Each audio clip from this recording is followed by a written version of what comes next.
Hey everyone, welcome to this week's episode of the ROYL Podcast. This week we are joined in the virtual studio by a new friend of mine here. You may know him as the Coaster Josh, not the Coaster Josh, it's the Coaster Josh. So today, let's go ahead and welcome Josh into the virtual studio. How you doing, Josh? Hello everyone. Hello. It's a pleasure. Honestly, I'm super excited for this. Awesome, man. Well, we're glad to have you here today. And one of the awesome things that just has drawn me to your content is just your heart for the Lord. So let's go ahead and get to know you a little bit. Go ahead and share a little bit about yourself and share a testimony as well. Yeah, absolutely. My name is Josh Nordenbrook. I am 21 years old and I live in Clearwater, Florida. About my testimony, I was really lucky to grow up in a Christian home where my family has always instilled in me the love of Christ, and more important than that, the importance of Christ in my life. I was able to grow up with that, and I was very, very lucky just to be placed in that environment. But even though I grew up, as Christian and in the church, I just feel like I'm on a trajectory just to know God more and more as I'm growing up, and He's opening more and more doors for me. I always try to, lead others to Him because what He has done in my life and what He's revealed to me. But it's also not me leading people to Him; it's God working through me. So that's always amazing. So yeah, I try to do that as much as I can in my workplace, and also in my content as well, because roller coasters and Christ should be mixed together. Yeah, absolutely, man. And that's just neat to see how God's given you that passion for coasters and for souls. And just combining the two is just, it's awesome that you're doing that. So, um, you mentioned to me when we were setting up this interview that is your mission, it is your goal to just share the gospel wherever it is you go, whether it's a theme park, the workplace, everyday life. Um, what is that driving force to share the gospel, and how do you share the gospel out and about? Well, I will say a lot of it just happens automatically with God opening doors in my life. Even something, yeah, as small as YouTube, God has used it to bless people. I mean, I'll tell you a story. I even just in my channel description, I have something Christian there. I think it says Jesus is King, and then it's a bunch of Bible verses. I just put that in there one day. Well, I get a direct message on Instagram saying, "Oh, I was having a really tough time in my life, and then I was watching some of your videos, and I went to your bio, and I read it, and I just started weeping because it's so beautiful that you have even Christ in your bio, even like I can't escape from it." So if it can affect some people like that, that's amazing. Other times I've had people DM me on Instagram just Bible questions just out of the blue, and I'm like, "Oh wow, that's such an amazing I guess responsibility that the Lord's given me, that people are literally coming to me like that." Um, and then also just when interacting with other coaster enthusiasts and them and so forth, not everyone knows the Lord. And if I can just be a shining light, even just through my actions that will point them in the right direction, then I think I'm doing what the Lord wants. Amen.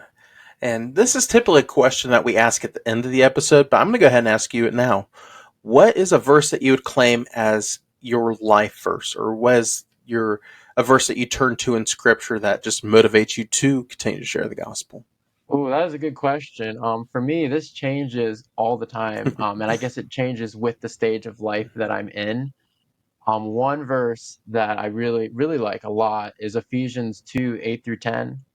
And it's for by grace are ye saved through faith, that not of yourselves, for it is the gift of God, not of works, lest any man boast. For we are his workmanship, created in Christ Jesus, unto good works that God hath ordained that we should walk in them.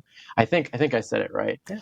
But the reason why I like that verse so much is it kind of just paints a whole picture of our life and exactly how we should act, and then salvation in general.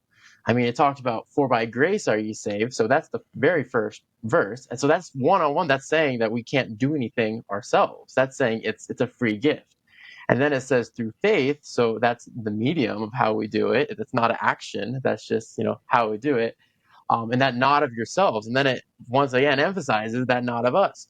So I really like that verse because it puts it into perspective and it also kind of guides the way we walk in life. It's really showing that it's our salvation is not based on what we do, and that's not the reason we should do good works, but we should do good works because of, the relationship with Christ, and then the love that we have for him because of the free gift. So whenever I start falling into the trap of, oh, I need to do this good thing because I just have to do it, or this, I look at that verse and then it will say, no, the reason is because of the relationship. Amen. And that should be our driving force to reach the gospel or take the gospel to folks, is because of what Jesus Christ did in our own lives. And I love that you included verse 10. Usually people stop at verse 9. They just say Ephesians 2, 8, and 9.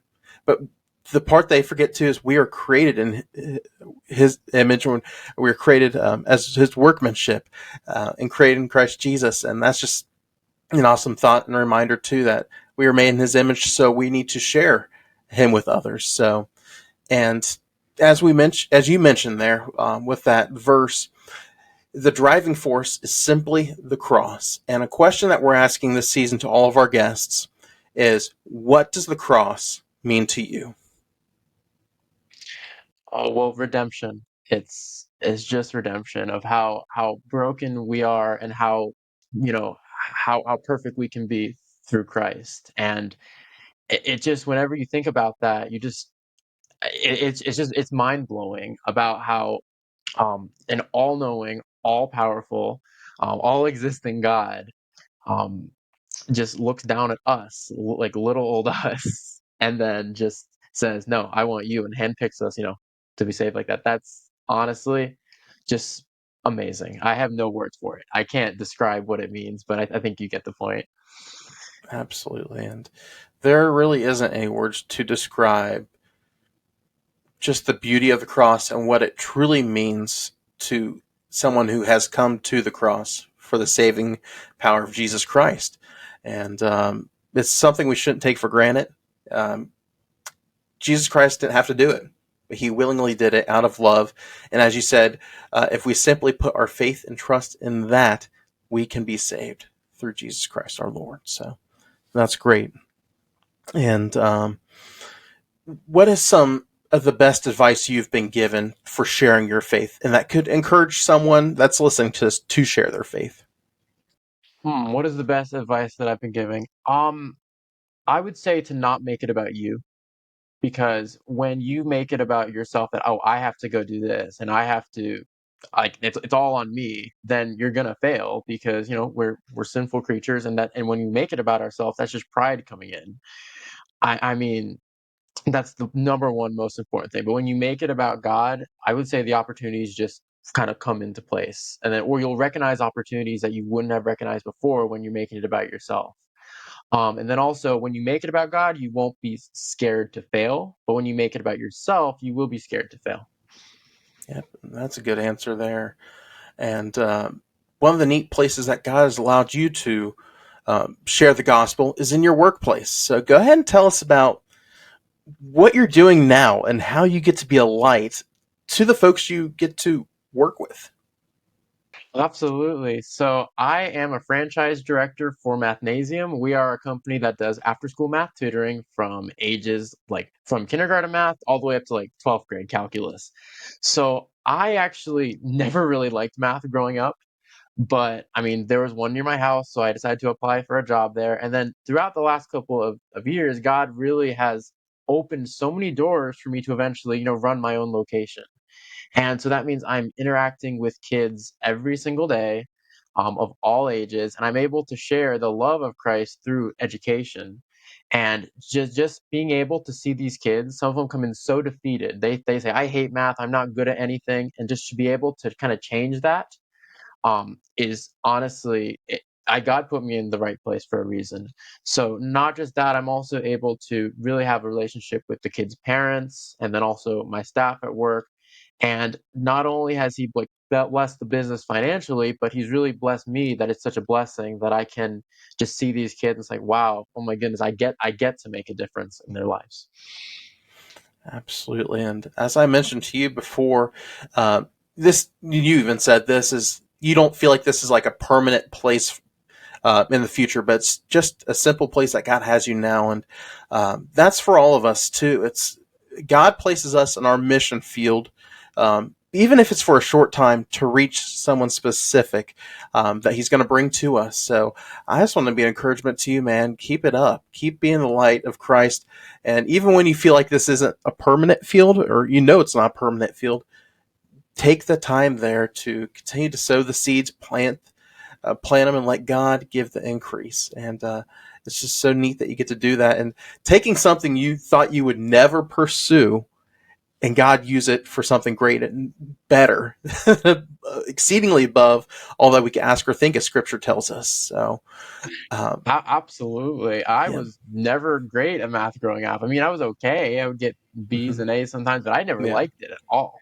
And then for God to just be able to, like, I got promoted really fast. And at one point, that's I think I awesome. was the youngest director out of like all like 1,100 locations. Don't fact check me on that, Wow. but I'm pretty sure because, um, but it just kind of worked in a way that I was able to, make it to the spot where I can make the most difference, I'd say. And even if it's something as small as like I've prayed for kids that they passed their test before. I mean, with them, I mean, I felt urged to do that. Or sometimes kids Yeah. will ask about what's the meaning of life, and that just opens up an opportunity for me. Well, Hmm. actually, and then to share a little bit of that. Um, and then one thing I'm really grateful for is obviously since it's a secular setting, I feel like God has given me a lot of wisdom recently of when is like the right time and the right way to do it without crossing it over like a line too far. But I think God should be in every conversation. Absolutely. Just even if you don't say God or Jesus in a conversation, let your conversation reflect who Jesus is, and you're not talking about a coworker, not talking about another student that just puts them down, but showing them the love of Christ, encouraging them, uplifting them, and like you said, praying with them. That, I'm sure that means the world to them, knowing that there's a strength that they can't have on their own. It's through what Jesus Christ can do in their lives. And then ultimately the power of that personal relationship and that friendship that only he can have. So that's so neat that you could do that. And um, what's some encouragement that you want to give our listeners that are in a secular workplace and really don't feel like they can make an impact? I would say that there's no impact too small, and just to Mm, be led by the Spirit. I would say like yeah. a really, I would say almost silly example is one time, one of the high school girls lost their wallet, and then I just felt the urge, just say like a quick, honestly, like 10-second prayer. It's like, hey, you want me to pray that you find it? No joke, she found it within hours the same day. And obviously, like we laugh at that, but I'm hoping that Yeah. planted the seed in her mind, and then that's in her mind. That's like, oh wait a second, there might be more to this. So, um, I would say there's nothing too small, and then Yeah. to always even just letting your actions reflect Christ by the way you act, just like you mentioned, whether it's not gossiping about somebody or just having a positive attitude, even something like that God can use to plant a seed. God can use anyone, so why Mhm. not you? That's what I'd say. Amen. And as a Christian, all eyes are on you. If someone knows that you're a Christian, all eyes are on you. And you are really put to the test every single day. And that's why you got to keep your testimony, one that's pleasing to the Lord. And ultimately, when they see you, they see Christ. And then they don't get like a sour taste in their mouth towards Christians. Because our world, if you look at it, they're not a fan of Christians. they're not they're not for Christians because they're a bunch of haters, they're a bunch of gossipers, they're just like me. So what's so different? I could call myself a Christian, but still live the way I'm living. But that's why we need to be separate and be called to what God's called us to do. So it's awesome to hear that report. And again, with the story you shared there about the girl losing her wallet, that many will think that's kind of silly, but it's fun to think that the power of prayer, even for the smallest thing. And just, I've heard stories just like that too, where even parables that Jesus told about the widow that lost her coin, and she prayed, and then it was found, and they rejoiced over it. Just little things like that that God can use to bring people to Him is so neat that you get to do that. And what are some ways, you kind of mentioned it earlier, but what are some ways that you've been able to share the light of Christ in the coaster community? Oh, in the coaster community, well. Obviously, I sometimes try to end my videos as much as I can with a Bible verse. I've been called just to do John 3:16 recently. I don't know Mhm. why, but so I took out my exit, like little exit song, and I've been putting that verse in Yeah. there. I felt called to do that. I don't know if it's done anything yet, but that's where faith comes in as well. Mhm. Um, Also, I don't know if I mentioned this, but I have a verse in my bio that I've had a couple people just respond to me on Instagram with, "Wow, that really that made my day seeing that you're another Christian kosher enthusiast. I'm gonna work harder now." Or I also get sometimes people will DM me on Instagram asking for Bible questions or saying, "Hey, I'm going through a Awesome. really hard time in my life." And the fact that they would look up to me of all people, just a random kosher YouTuber, is honestly it's incredible.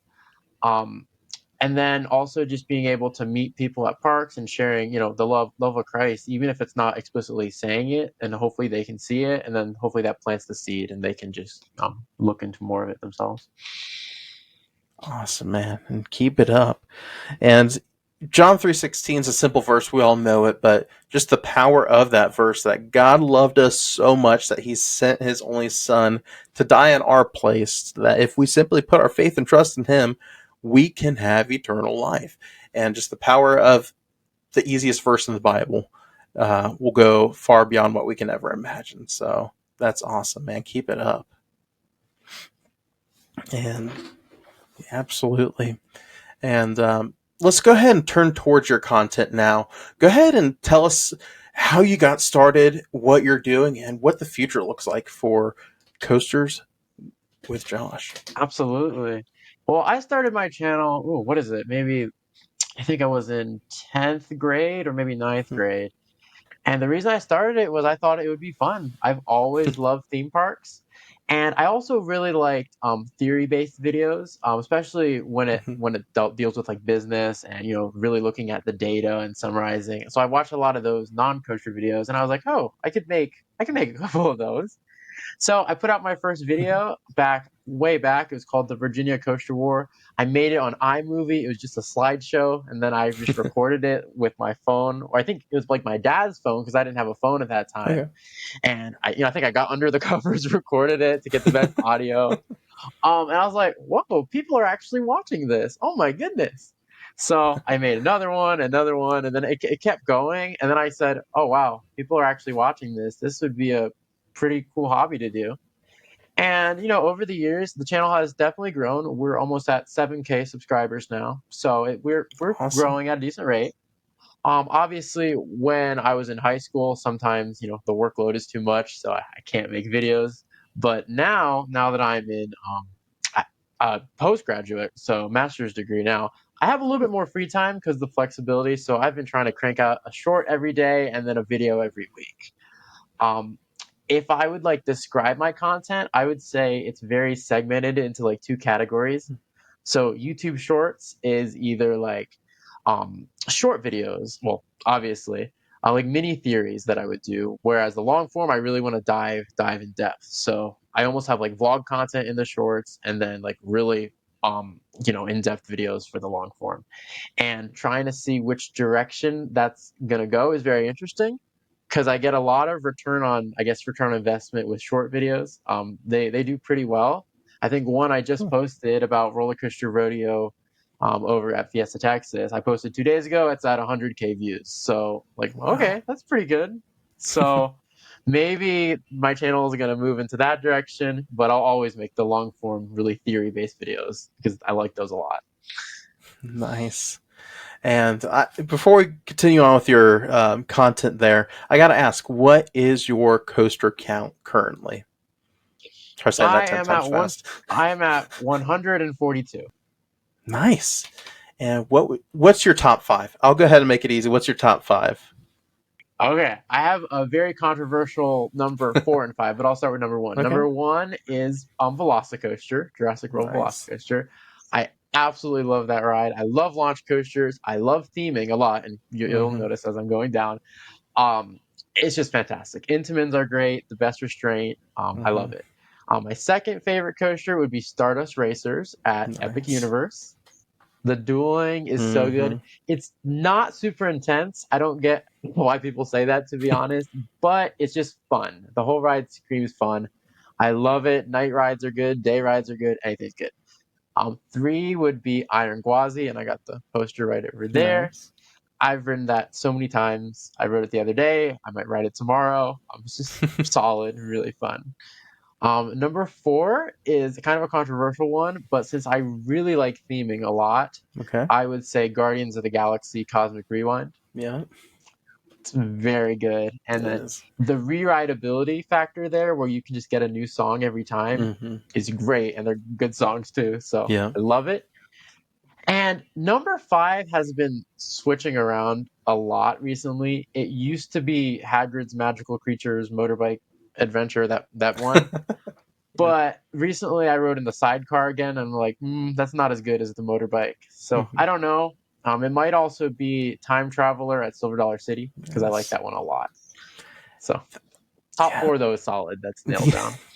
Awesome, man. That's a solid list. I'll tell you that. And I'm with you. I love a good launch coaster. I love a well themed coaster too. So that's a solid list of themed coasters as well.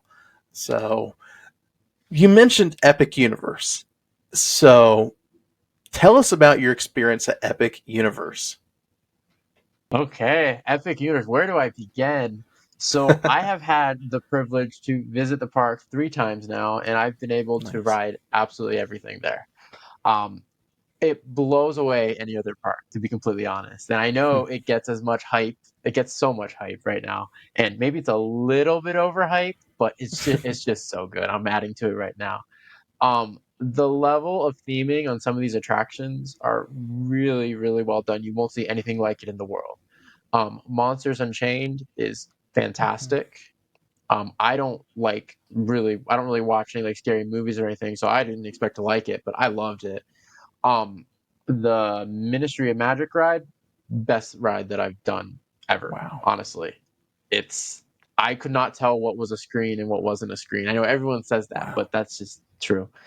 Um, and I would say Epic Universe is the only park that I could spend for like a really, really, really long time and never get bored of. Just because the food, having the really quality restaurants there is a game changer. I mean, yeah, Disney has good restaurants too, but a lot of them require advanced reservations and all this hassle. Epic Mhm. removes the hassle. You just go sit down, you mobile order the food, and then it comes straight to you, and you can do that for a bunch of restaurants. I mean, they do have a couple that are reservation, but everything is just so themed. I really, really like when parks theme everything really well, Okay. and not just like specific sections. Even Disney can fall into that trap where only some of it is really highly themed and other parts is kind of meh. But Epic is everything is fantastic. Um, oh, what else? What else? I like the shows at Epic too. The shows are Hmm. really good. As someone who likes the technical side of theater, I was blown away by the both of them. The circus show where the whole stage rises up. Spoiler alert, Wow. sorry, Oh. if you haven't seen that. And then just the How to Train Your Dragon show, Hmm. breathtaking, breathtaking. Wow. Man, that park sounds epic. I cannot wait to go and experience it for myself. And which land or which portal did you like the most out of all four IPs? This is a really hard question. I would say that the Mario Super Nintendo Land has the best over. It feels the most complete out of all the portals, to be Mm-hmm. honest. The Monsters portal does not seem complete. It seems like it's just one kind of alleyway down, and then with Mm-hmm. one spectacular ride and one okay ride. Um, my yeah. My favorite land just to stand in and like to not ride the rides would be the Harry Potter section, the Fantastic Beasts. Mm-hmm. Beautiful. It's just like it's Paris. I mean, it feels like you're in Paris. It's so cool Wow. just to just stand there, even if you don't ride anything. Um, so that's pretty cool. The Burke is really cool for How to Train Your Dragons too. I like it a lot. I will say the Mario Land feels the most complete and definitely has more rides than the other ones do, so I think that one. Cool.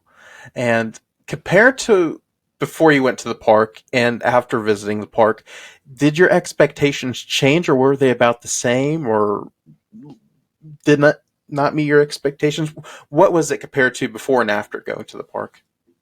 So some parts definitely exceeded my expectations, and also some parts honestly was a little underneath.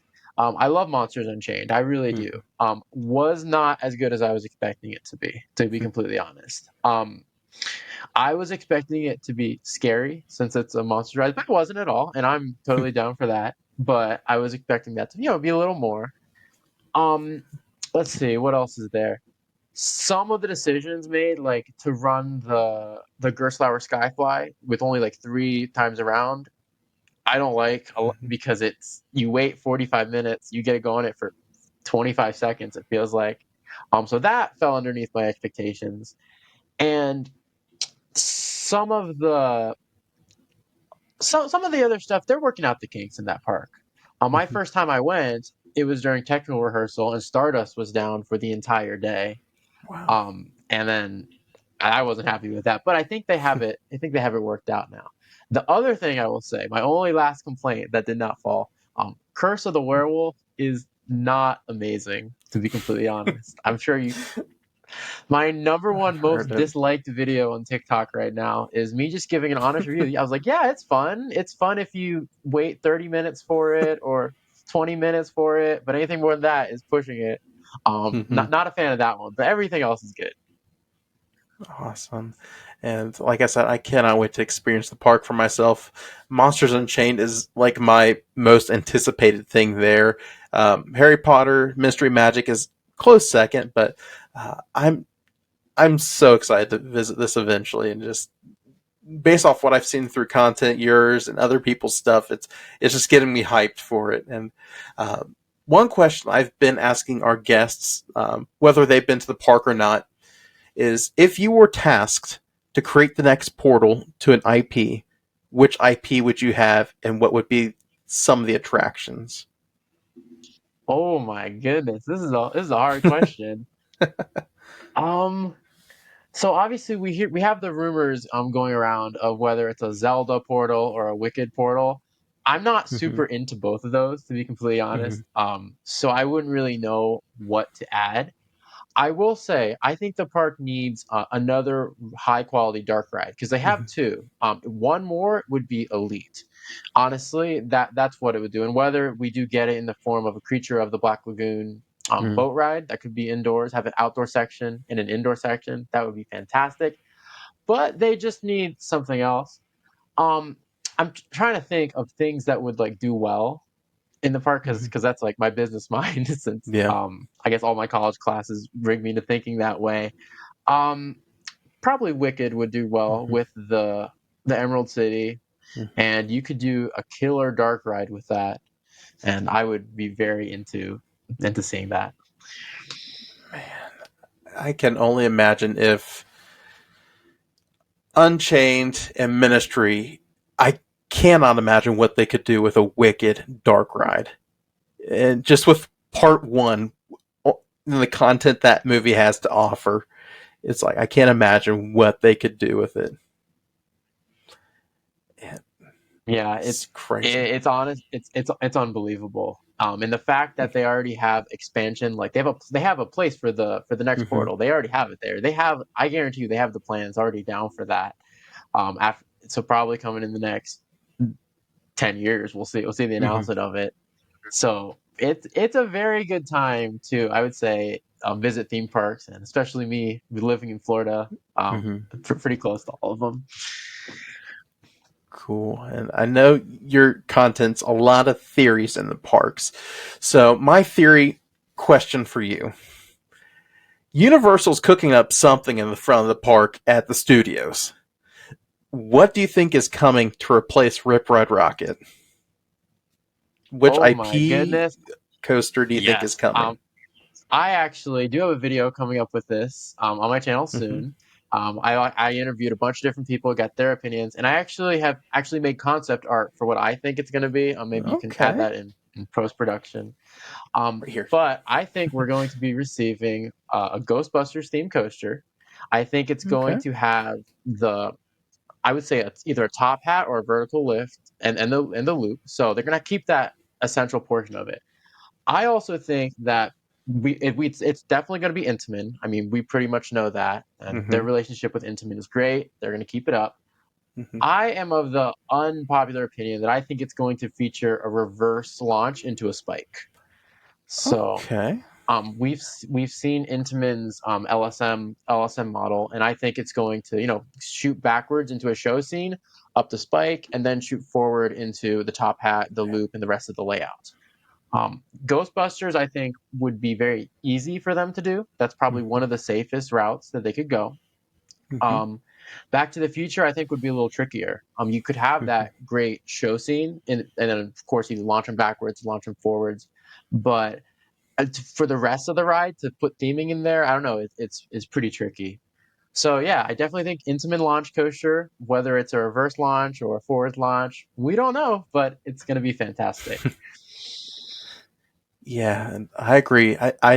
I'm pretty convinced it's Ghostbusters as well, just because you have the library, you have the firehouse. That's a given, and it's the fans love it. They love it from the parade. They love it through the nighttime show. It's been proven to work. It's a nostalgia property for the studios, and I can't even imagine because I'm seeing all these pictures from BioReconstruct and all these other people that construction they took out all the trees by Rip Ride, the Blue Men, and um, Hard Rock, and all that. So pretty much you're almost up against City Walk with what they're opening up to. So I can only imagine what this is going to be like. So it's going to be awesome. And Back to the Future, I hope they do something with Springfield since that contract's kind of ending and move that back there. But there's other IP rumors for that area as well. But I definitely think they're going to lean into the Back to the Future theme eventually. They have mm-hmm, most parts work in a 5 to 10 year plan. Universal's almost at a 10 year, almost always. So mm-hmm. they definitely have some Back to the Future stuff coming. I would not be surprised. Yeah, I know for a fact the UK is getting it. Pretty much at this point, we know what the UK is getting.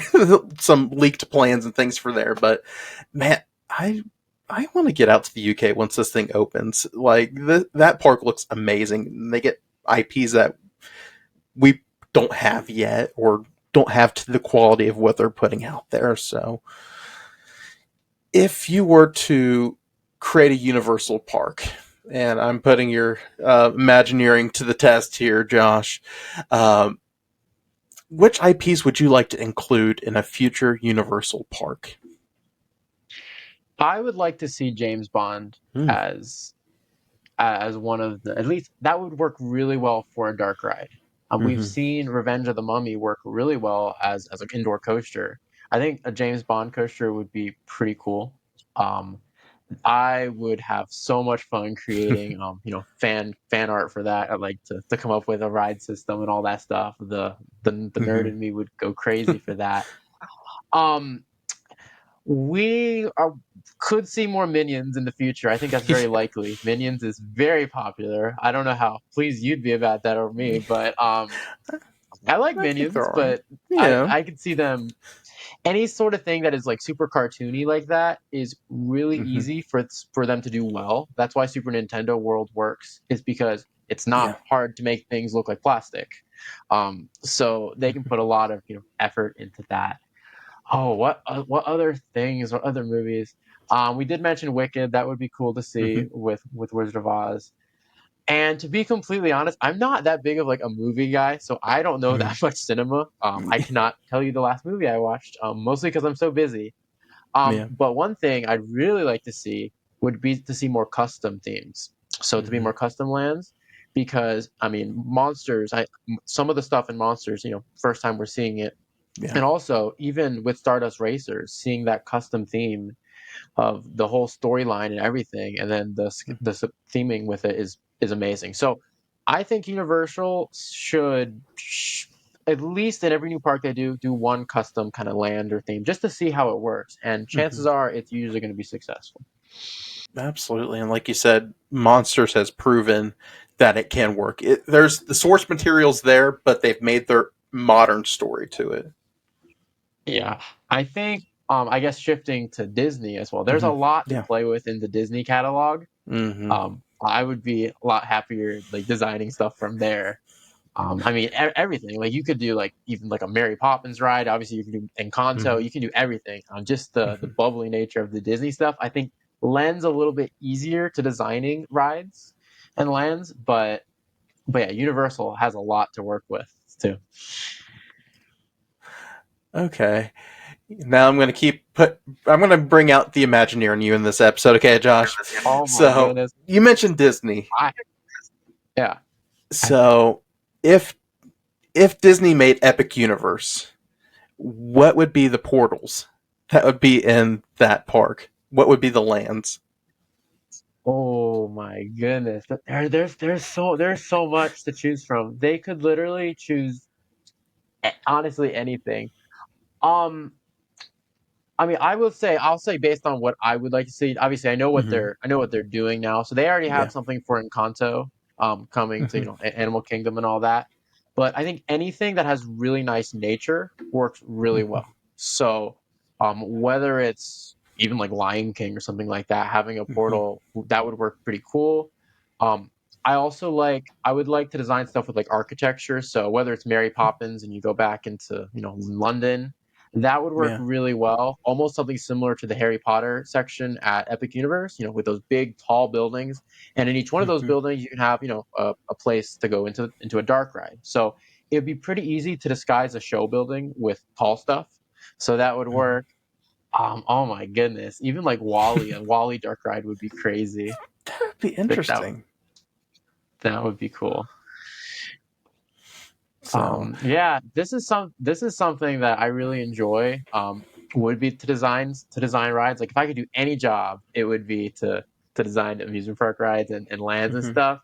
Obviously that's a very very specific job. I actually this year I applied for at the University of Central Florida. They have a Hmm. themed experience master's program. Cool. I got waitlisted for it, so I didn't get rejected. Oh, They waitlisted me, but you had to like submit a portfolio of art, and it was very strategic. So fingers crossed for next year. absolutely. And with the concepts you've given us here, I think you got it, man. Just throw that in the portfolio and you got it. But yeah, that's such a fun industry. And um, by the time this episode comes out, the guest the week before your episode was a former Disney Imagineer. So he helped create all the Disney cruise lines, Disney Springs, the reimagining of Tower of Terror, so the different sequences. His name is Theron Skis, and he's a believer as well, solid Christian man. And that's just neat to see his portfolio and things. He even did, I think it was Hong Kong Disneyland. He helped launch that Wow, project and get everything built.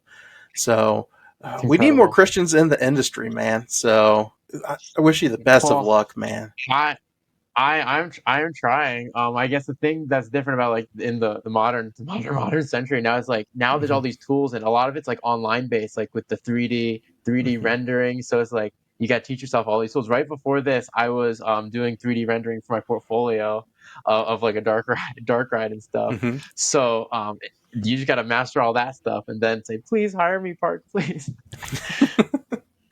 Yeah, but it's a fun industry and one that definitely needs some light in it, some Oh, good 100%. Christian light in it. So it's awesome, man. And um, not only are you into theme parks and all that, but you have a theater side of you as well. So you do a lot of scenic and lighting. So go ahead and tell us about that.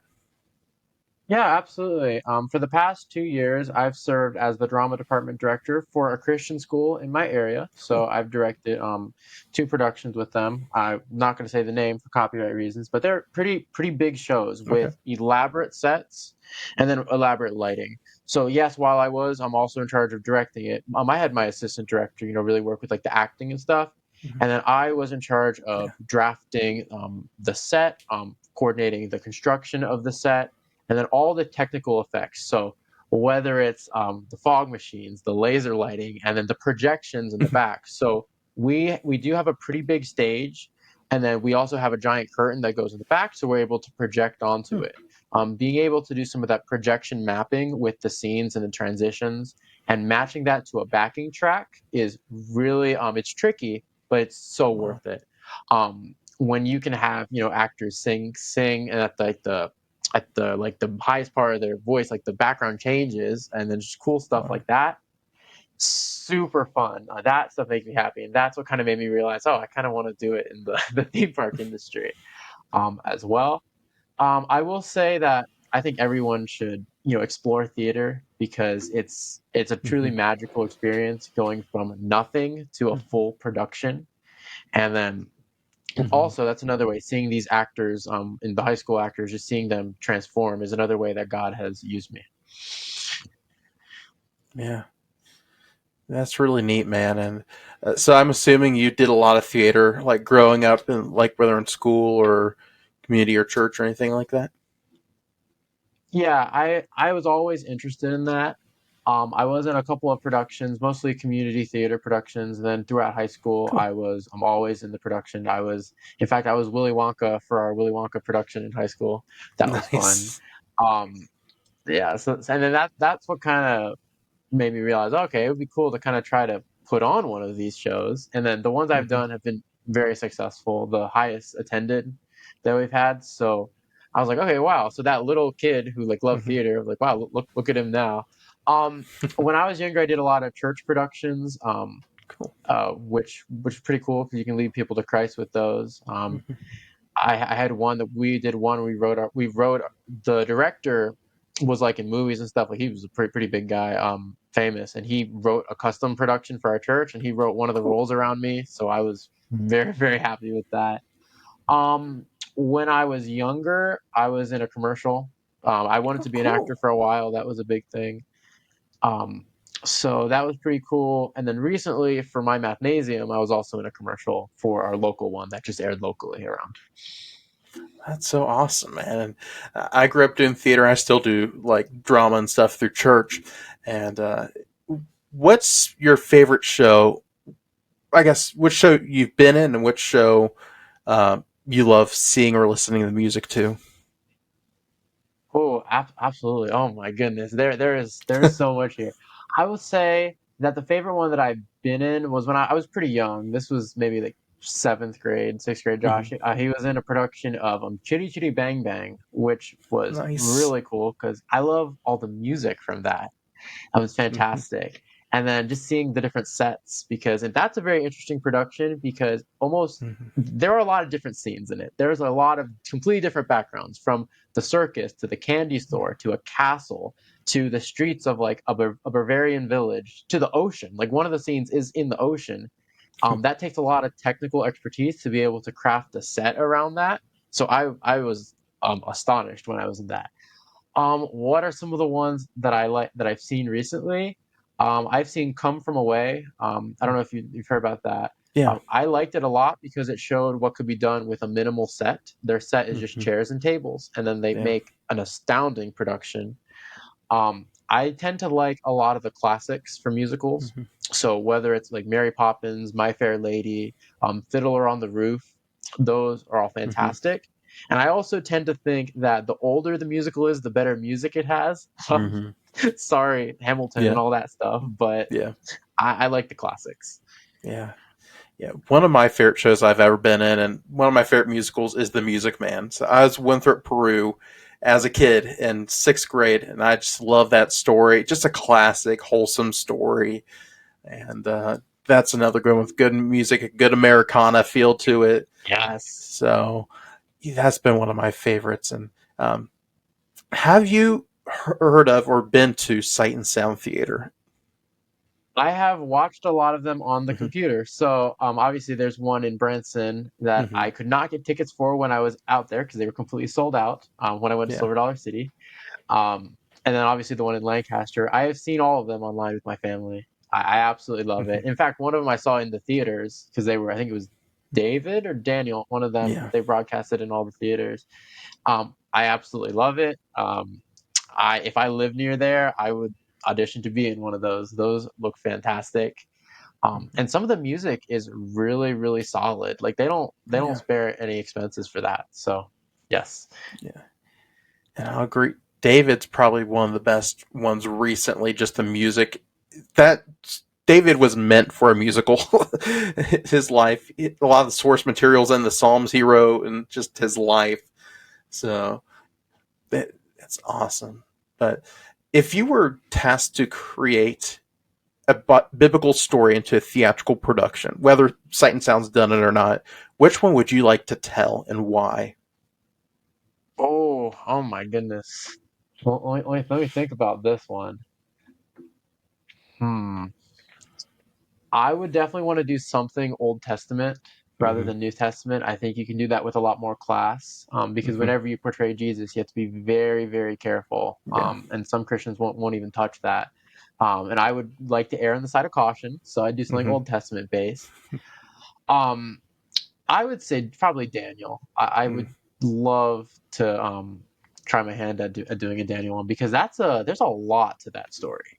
Mm-hmm. Um, there is so much and so much overlap between other stories as well, and Mm-hmm. even prophecy and all that stuff.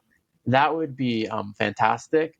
I would also like Joseph is one of my favorite Mm-hmm. stories, but I Yeah. think the Sight and Sound Joseph is already so good. Mm-hmm. I wouldn't want to. I don't think I could do better than that.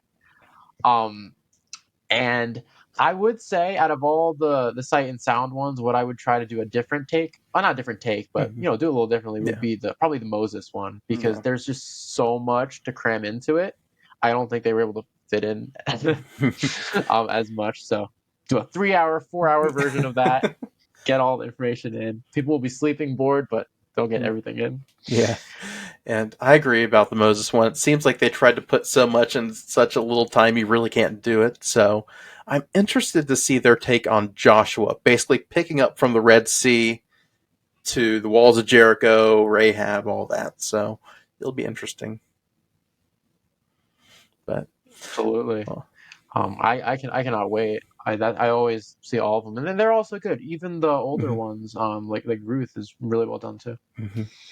Yeah, and they brought back Noah, reimagined it a little bit, but they're just so awesome to visually see the Bible and the gospel come to life. And like you said, you got to be careful with the life of Jesus a little bit, but just to see his sacrifice on the cross and just the hope that we have in him is just so neat. And that's why I love doing the Easter dramas and stuff at my church, is just getting to help share the gospel with somebody who probably would never step foot into a Sunday morning sermon.